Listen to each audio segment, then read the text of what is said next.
السلام علیکم ورحمۃ اللہ تعالی وبرکاتہ۔ الحمد للہ رب العالمین والعاقبۃ للمتقین والصلاة والسلام علی سید الانبیاء والمرسلین وعلى آلہ واصحابہ اجمعین، اما بعد فاعوذ باللہ من الشیطان الرجیم، بسم اللہ الرحمن الرحیم۔ اولئک کتب فی قلوبہم الایمان وأیدہم بروح منہ۔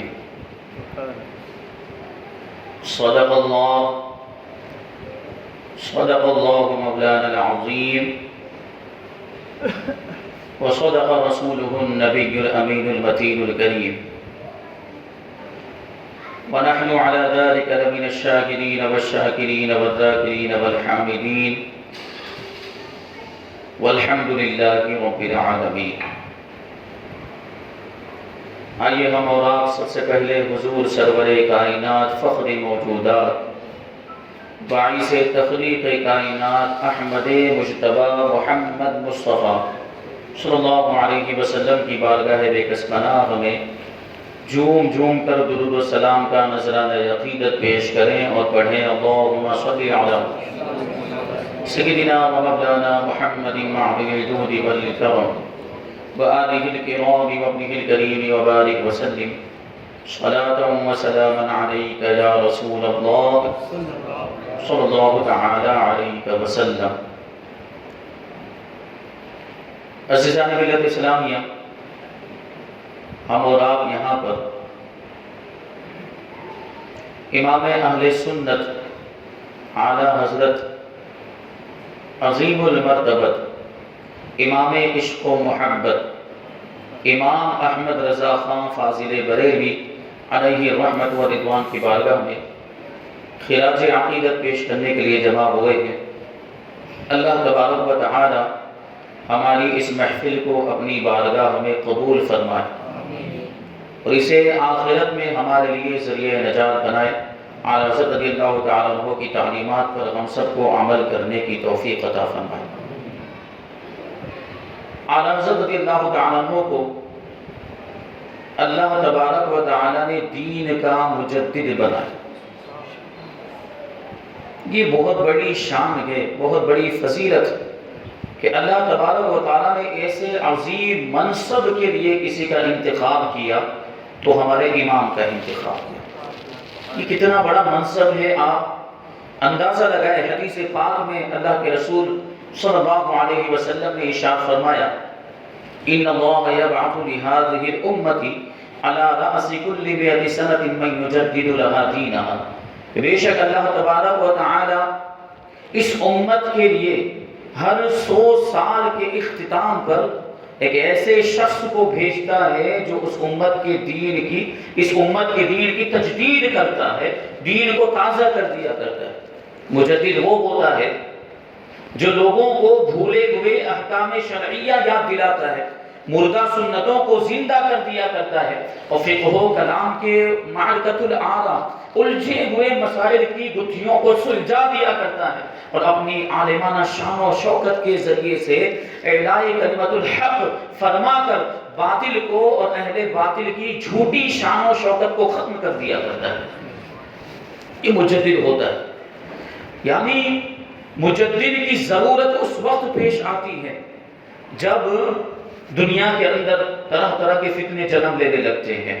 ہمارے مجدد، ہمارے امام کی پیدائش سے پہلے بھی آپ دیکھیں تو مختلف قسم کے فتنوں نے جنم لے لیا تھا۔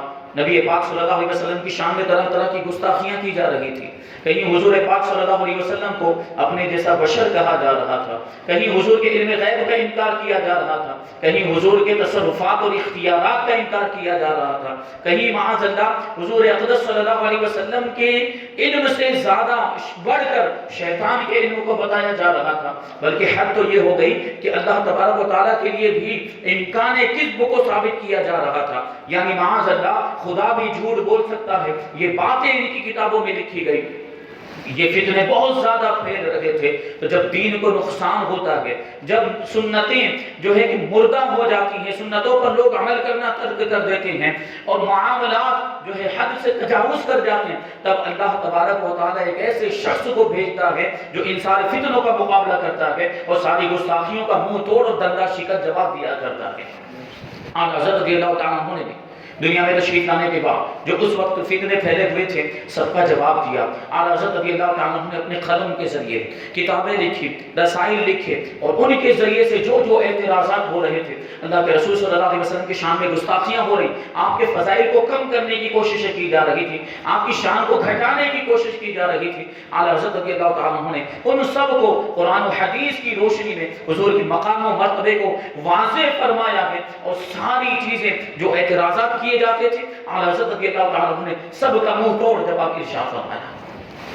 اعلیٰ حضرت رضی اللہ تعالیٰ عنہ ارشاد فرماتے خود ایک جگہ پر کہ یہ جو گستاخان رسول ہیں، یہ جو منکرین ہیں، یہ توہین کرنے والے، حضور کی شان کو گھٹانے والے، صدر الافاضل علامہ نعیم الدین مراد آبادی نے کہا تھا کہ حضور آپ بہت سخت الفاظ میں ان کا رد کرتے ہیں، بہت سخت الفاظ استعمال کرتے ہیں، اور یہ تہذیب کے دل دادا ہیں، بڑا اپنے آپ کو مہذب ظاہر کرتے ہیں۔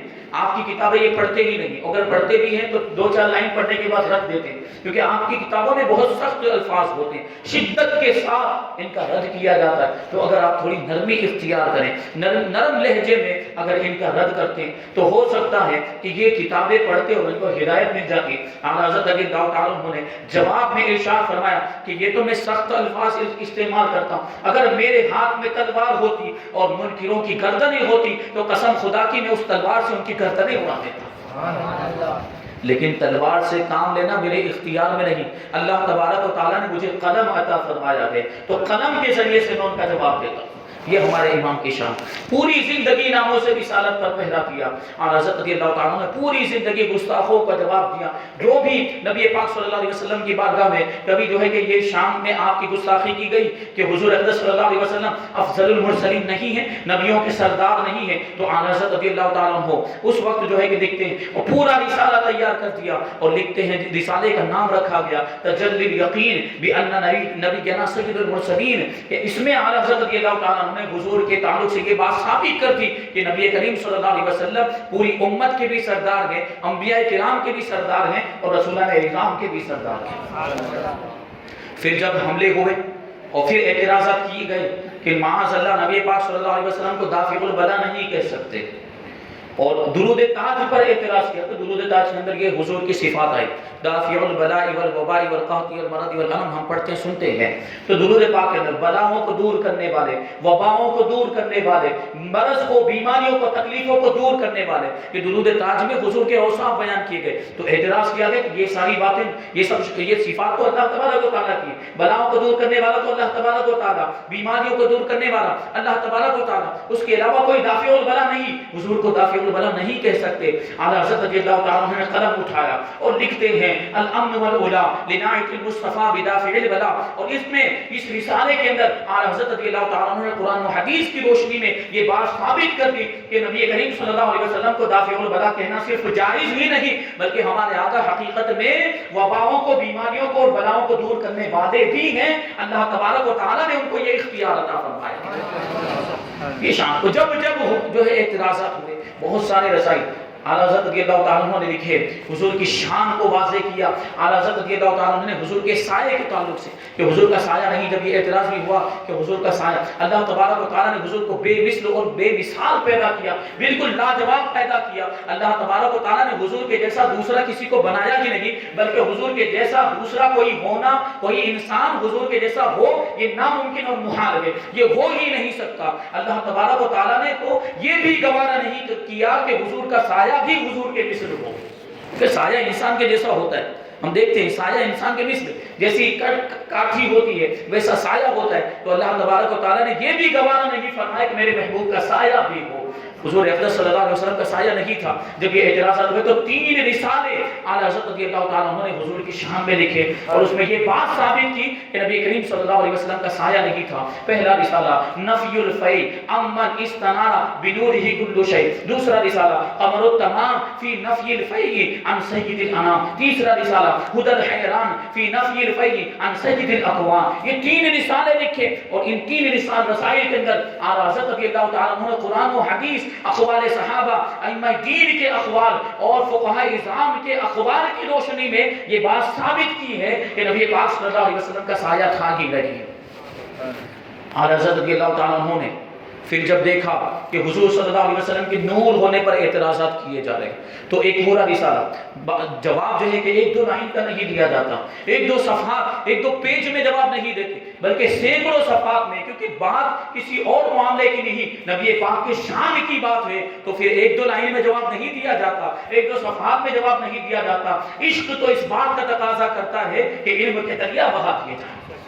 تو اعلیٰ حضرت رضی اللہ تعالیٰ عنہ نے اس رسالہ لکھا. جب حضور کے نور ہونے کا انکار کیا گیا تو رسالہ لکھا جس کا نام رکھا سراج الصفا فی نور المصطفیٰ. نبی کریم صلی اللہ علیہ وسلم کے نور ہونے کو قرآن و حدیث کی روشنی میں ثابت کیا. پھر جب نبی کریم صلی اللہ علیہ وسلم کے معراج کے واقعہ کا انکار کیا، لوگوں نے کہا کہ وہ تو خواب کا واقعہ ہے. حضور نے خواب میں اللہ کا دیدار کیا، خواب میں تشریف لے گئے، جسمانی معراج کا انکار کیا کہ جسم کے ساتھ نہیں گئے تھے. تو اعلیٰ حضرت رضی اللہ تعالیٰ عنہ نے اس کے تعلق سے بھی پورا رسالہ لکھا. اس کا نام رکھا منبہ المنیا بوصول الحبیب الی العرش والرؤیا. اور اس میں پورے واقعہ معراج کو ثابت کیا اور قرآن و حدیث کی روشنی میں، دلائل کی روشنی میں اس بات کو ثابت فرمایا کہ اللہ کے رسول صلی اللہ علیہ وسلم خواب میں تشریف نہیں لے گئے تھے بلکہ جسمانی طور پر تشریف لے گئے تھے. یہ اعلیٰ حضرت رضی اللہ تعالیٰ عنہ کا علم ہے. اور یہ علم آپ کو کہاں سے ملا؟ نبی کریم صلی اللہ علیہ وسلم کی بارگاہ سے ملا.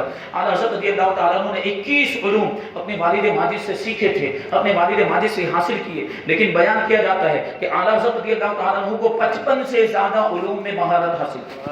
اور اب بھی جیسے جیسے لوگ تحقیق کرتے جا رہے ہیں، جیسے جیسے لوگ ریسرچ کرتے جا رہے ہیں، مزید انکشافات ہوتے جا رہے ہیں، لوگ تعجب میں پڑ جاتے ہیں، لوگ حیران ہو جاتے ہیں کہ اس علم میں بھی مہارت رکھتے ہیں، اس علم میں بھی مہارت رکھتے ہیں. 21 علوم کو اپنے والد سے حاصل کیے. یہ باقی کے علوم کہاں سے عطا کیے گئے؟ یہ رسول اللہ کی بارگاہ سے عطا کیے گئے. اعلیٰ حضرت خود ارشاد فرماتے ہیں کہ میں بچپنے میں یہ منطق و فلسفے کی کتابیں، ریاضی کی کتابیں، حساب و کتاب، گنت کی جو کتابیں ہوتی وہ پڑھا کرتا تھا. تو میرے والد ماجد ارشاد فرماتے ہیں یہ سب کتابیں رکھ دو، قرآن و حدیث پڑھو، یہ سارے علوم تو تمہیں رسول اللہ کی بارگاہ سے یوں ہی عطا کر دیے جائیں گے.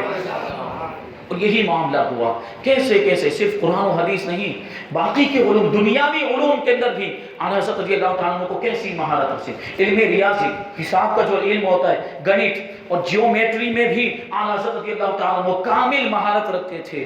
اعلیٰ حضرت رضی اللہ تعالیٰ عنہ کیسی مہارت رکھتے تھے علم ریاضی کے اندر کہ ڈاکٹر سر ضیاء الدین جو علی گڑھ مسلم یونیورسٹی کے وائس چانسلر تھے، وہ جو ہے کہ بڑے علم ریاضی کے بڑے ماہر مانے جاتے تھے. پورے ملک کے اندر ان کا شہرہ تھا کہ بڑے علم ریاضی کے ماہر، بڑی بڑی ڈگریاں ان کے پاس تھی، ملک کی بھی ڈگریاں لی تھی اور باہر دیگر ممالک میں جانے کے بعد بھی انہوں نے بہت ساری ڈگریاں، بہت سارے تمغے اور میڈل بھی حاصل کیے تھے انہوں نے علم ریاضی کے معاملات کے اندر. وہ بھی دیکھیں تو بعض اوقات ہر کسی کے علم کی لمٹ ہوتی ہے، وہ بعض مسائل کے اندر الجھ جاتے تھے اور بعض ایسے علم ریاضی کے داخلے ان کے سامنے آ جاتے، حساب و کتاب کا معاملہ ایسا سامنے آتا تھا کہ پھر وہ بھی اس میں الجھ جاتے اور وہ پھنس جایا کرتے تھے، وہ مسئلہ حل نہیں ہوتا. سید سلیمان اشرف بہاری رحمۃ اللہ تعالی علیہ، اعلیٰ حضرت رضی اللہ تعالیٰ عنہ کے مرید اور خلیفہ، یہ علی گڑھ مسلم یونیورسٹی میں دینیات کے پروفیسر تھے. ان کو جب پتا چلا کہ ان کا یہ معاملہ، تو اعلیٰ حضرت رضی اللہ تعالیٰ عنہ کے بارے میں ان کو بتایا اور تعارف کرایا. تو انہوں نے خواہش ظاہر کی، اعلیٰ حضرت رضی اللہ تعالیٰ عنہ سے ملاقات کرنے کی خواہش ظاہر کی ڈاکٹر سید ضیاء الدین نے. لیکن چونکہ ان کا چہرہ مورا یہ انگریزی وضاقتہ کے تھے، پروفیسر تھے، تو داڑھی بھی نہیں ہے اور لباس بھی اسلامی لباس نہیں، نیک لوگوں والا لباس نہیں تھا. تو وہ جھجک محسوس کرتے تھے کہ اعلیٰ حضرت کی بارگاہ میں کیسے جاؤں گا، کہیں انہوں نے مجھے ڈانٹ دیا، میرے چہرے کو دیکھ کر کچھ بول دیا تو مسائل ہو جائیں گے. لیکن سید سلیمان اشرف صاحب نے وہاں سے خط لکھا اعلیٰ حضرت رضی اللہ تعالیٰ عنہ کی بارگاہ میں کہ ڈاکٹر سر ضیاء الدین آپ سے ملاقات کرنا چاہتے ہیں، علم ریاضی کے مسائل میں آپ سے گفتگو کرنا چاہتے ہیں. اعلیٰ حضرت رضی اللہ تعالیٰ نے کہا کہ بالکل آئیں، ہر کسی کو اجازت ہے، کوئی جو ہے کہ اب دیکھیں آپ یہ آدمی کون بول سکتا ہے کہ آ سکتے ہیں، اجازت ہے، جو پوچھنا چاہیں پوچھ سکتے ہیں. یہ کون کہہ سکتا ہے جو اس علم کے اندر مہارت رکھتا ہو. اعلیٰ حضرت رضی اللہ تعالیٰ کا ٹھیک ہے ان کو بلایا جائے۔ سید ایوب علی بیان کرتے ہیں کہ ہم ایک مرتبہ اعلیٰ حضرت رضی اللہ تعالیٰ کی بارگاہ میں پہنچے اور ہم نے عرض کیا، ان کے ساتھ ان کے ساتھی سید قناعت علی بھی تھے۔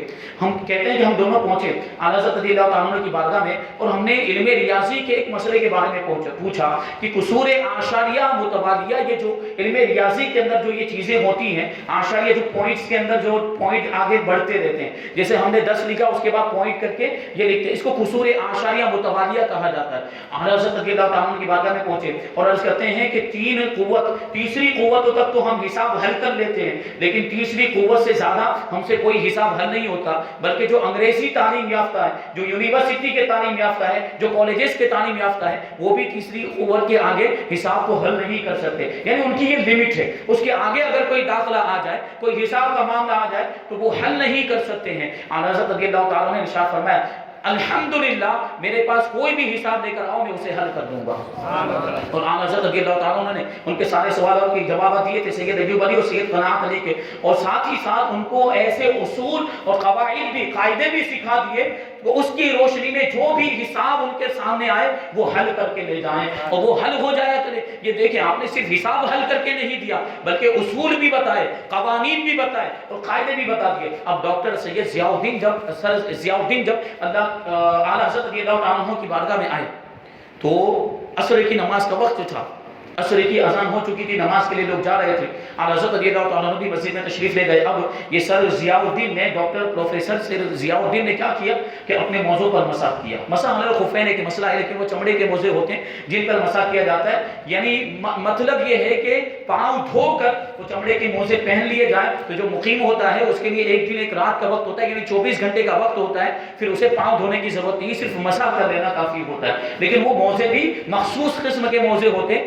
ہم جو پہنتے ہیں سوتی اور کاٹن کے موزے اس پر مسح کرنا جائز نہیں ہے۔ یہ تو کچھ مسائل ہے۔ اب انہوں نے موزوں پر مسح کیا لیکن جب نماز پڑھنے کے لیے مسجد میں پہنچے تو وہ موزے اتار دی، اور مسئلہ یہ ہے کہ یہ موزے کا اگر چمڑے کے موزے بھی وقت سے پہلے اتار دیے جائیں تو پھر وضو ٹوٹ جایا کرتا ہے، پھر پاؤں کو دھونا ضروری ہو، یعنی مسح ٹوٹ جاتا ہے، مسح علی الخفین جو ہے وہ ٹوٹ جائے گا۔ اب انہوں نے موزے اتار دیے، اعلیٰ حضرت رضی اللہ تعالیٰ نے فوراً ارشاد فرمایا کہ پاؤں دھو کر آئیں گے، کیونکہ آپ کا مسح جو تھا وہ ٹوٹ گیا، پاؤں دھو کر آئے۔ اب وہ پاؤں دھو کر آئے، عصر کی نماز سے فارغ ہوئے، اعلیٰ حضرت رضی اللہ تعالیٰ کی بارگاہ میں پہنچے، گفتگو شروع ہوئی۔ اعلیٰ حضرت رضی اللہ تعالیٰ نے سر ضیاء الدین کے سامنے اپنی ایک کتاب پیش کی جس میں مثلث اور دائرے وغیرہ کی شکلیں اور نقشے بنے ہوئے تھے۔ مثلث یعنی وہ ٹرائی اینگل اور ریکٹینگل وہ سب بناتے ہیں اور اس کے ساتھ جو مربع اسکوائر وغیرہ بنائے جاتے ہیں۔ اعلیٰ حضرت رضی اللہ تعالیٰ نے وہ سارے نقشے اس کتاب کی، اس کو جیومیٹری کا علم کہتے ہیں، اعلیٰ حضرت رضی اللہ تعالیٰ نے اس کتاب کے اندر وہ سارے نقشے بنائے ہوئے تھے۔ سر ضیاء الدین نے جب دیکھا تو تعجب میں پڑ گئے کہ ان کے اندر تو وہ ساری باتیں لکھی ہیں جو میں نے ہندوستان میں تو کیا باہر ممالک کے اندر بھی نہیں پڑھی۔ میں دوسری کنٹریز میں بھی گیا، دوسرے ممالک میں بھی گیا، لیکن یہ باتیں مجھے وہاں سیکھنے کو نہیں ملی۔ اب میں اپنے آپ کو ایک طفل مکتب محسوس کر رہا ہوں، آپ کے سامنے میری ایک حیثیت ایسی ہو گئی کہ میں چھوٹے سے مکتب کا ایک طالب علم ہوں۔ اعلیٰ حضرت رضی اللہ تعالیٰ سے پوچھتے ہیں کہ یہ سارا علم آپ نے کہاں سے حاصل کیا؟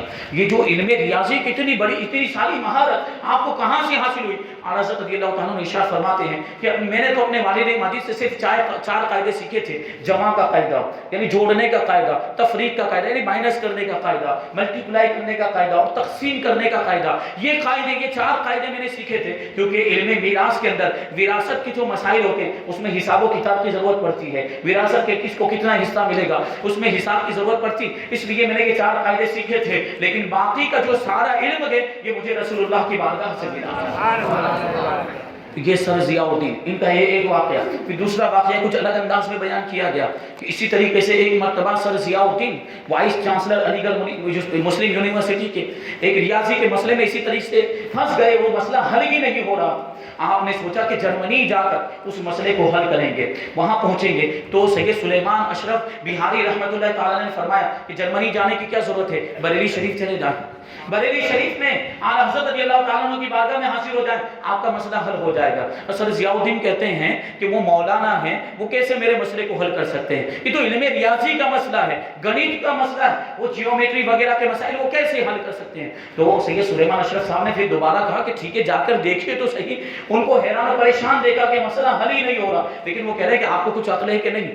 وہ مولانا ہیں، ہم نے تو بڑی بڑی یونیورسٹی میں تعلیم حاصل کی ہے، بڑے بڑے کالجز میں تعلیم حاصل کی، دنیا کی کالجز میں ہم گئے ہیں، یونیورسٹیز میں گئے، تب جا کے اتنا علم حاصل ہوا، اور مولانا احمد رضا تو اپنے شہر کے کالج میں بھی نہیں گئے ہوں گے، تو ان کو کیا معلوم؟ یہ ان کی سوچ تھی، سر ضیاء الدین کی یہ سوچ تھی کہ ان کو کیا معلوم علم ریاضی کیا ہوتا ہے۔ لیکن سید سلیمان اشرف صاحب نے پھر وہ ضد کی کہ آپ اتنے دور کا سفر کرنا چاہتے ہیں، جرمنی جانا چاہتے ہیں، بریلی شریف تو یہیں پر ہے، اتنا قریب میں، جرمنی جانے سے بہتر ہے کہ بریلی شریف ہی چلے جائے، آزما کر دیکھ لیں کہ آپ کا مسئلہ حل ہوتا ہے کہ نہیں ہوتا۔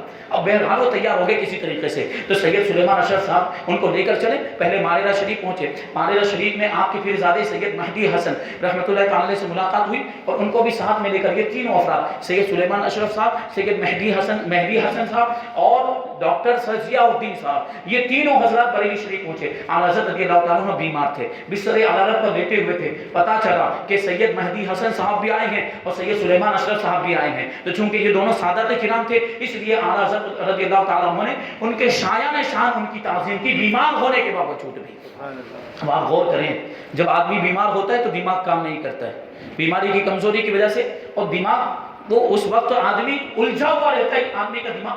اب حساب و کتاب کے جو مسائل ہے اس کے لیے ذہن بالکل صاف ہونا چاہیے، فریش ہونا چاہیے ذہن، تاکہ حساب و کتاب کے مسائل کو حل کر سکیں۔ لیکن دیکھیں اعلیٰ حضرت رضی اللہ تعالیٰ عنہ کی شان، مجدد ایسا ہوا کرتا ہے۔ اللہ تبارک و تعالیٰ نے ہمارے امام کو کیسا علم عطا فرمایا تھا، غور کریں، یہ تینوں حضرات اعلیٰ حضرت رضی اللہ تعالیٰ عنہ کی بارگاہ میں پہنچے، اور وہ مسئلہ جو ان کا پھنس گیا تھا انہوں نے پیش کیا اعلیٰ حضرت رضی اللہ تعالیٰ عنہ کی بارگاہ میں۔ اب سوچ رہے تھے کہ یہ مسئلہ تو حل ہونے والا نہیں ہے، بس یہ رسمی طور پر گفتگو ہو رہی ہے۔ اعلیٰ حضرت رضی اللہ تعالیٰ نے مسئلہ سنتے کے ساتھ ہی اس کا جواب عنایت عطا فرما دیا۔ اب یہ حیران و پریشان ڈاکٹر سر ضیاء الدین وہ کہنے لگے کہ علم لدنی کے بارے میں سنا تھا، آج دیکھ بھی لیا۔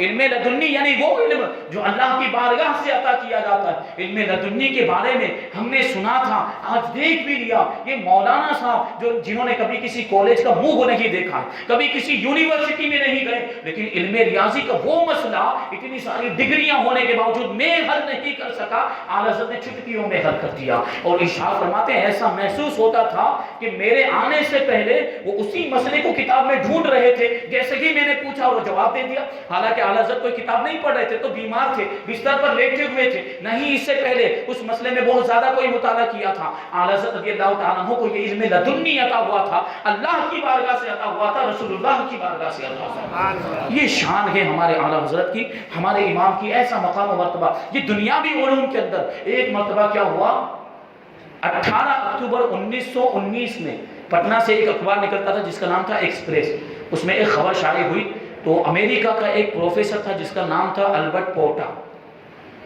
اس نے اپنی تحقیق پیش کی تھی کہ 17 دسمبر 1919 میں دنیا تباہ و برباد ہو جائے گی، بہت زلزلے آئیں گے، آندھیاں آئیں گی، طوفان آئیں گے، خوب تیز بارش ہوگی، سونامی آئے گی، سب تباہ و برباد ہو جائے گا۔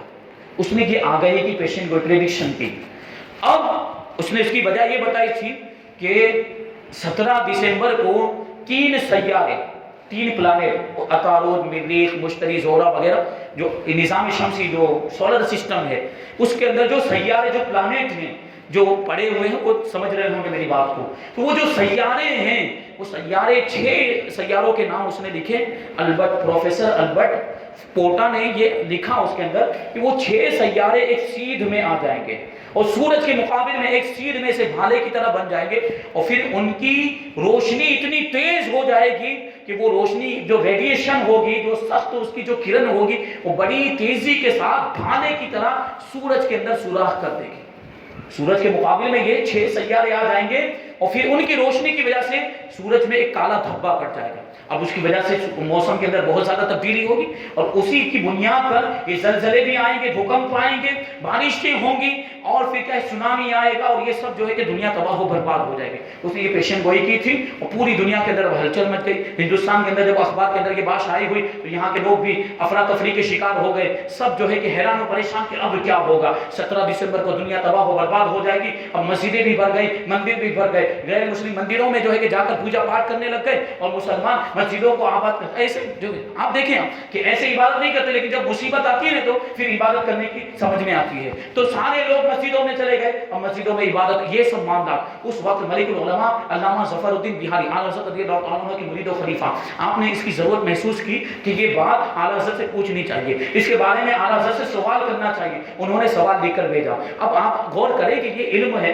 آسمان کے ستاروں کے بارے میں, فلک کے بارے میں, علم نجوم, ایسٹرونومی اور ایسٹرولوجی جو لوگ پڑھے ہیں یہ اس سے تعلق رکھتا ہے. یہ اعلیٰ حضرت رضی اللہ تعالیٰ عنہ کی بارگاہ میں ملک العلماء لکھ رہے ہیں. اس کا مطلب کیا کہ انہیں بھی معلوم تھا کہ اعلیٰ حضرت اس کا بھی علم رکھتے ہیں.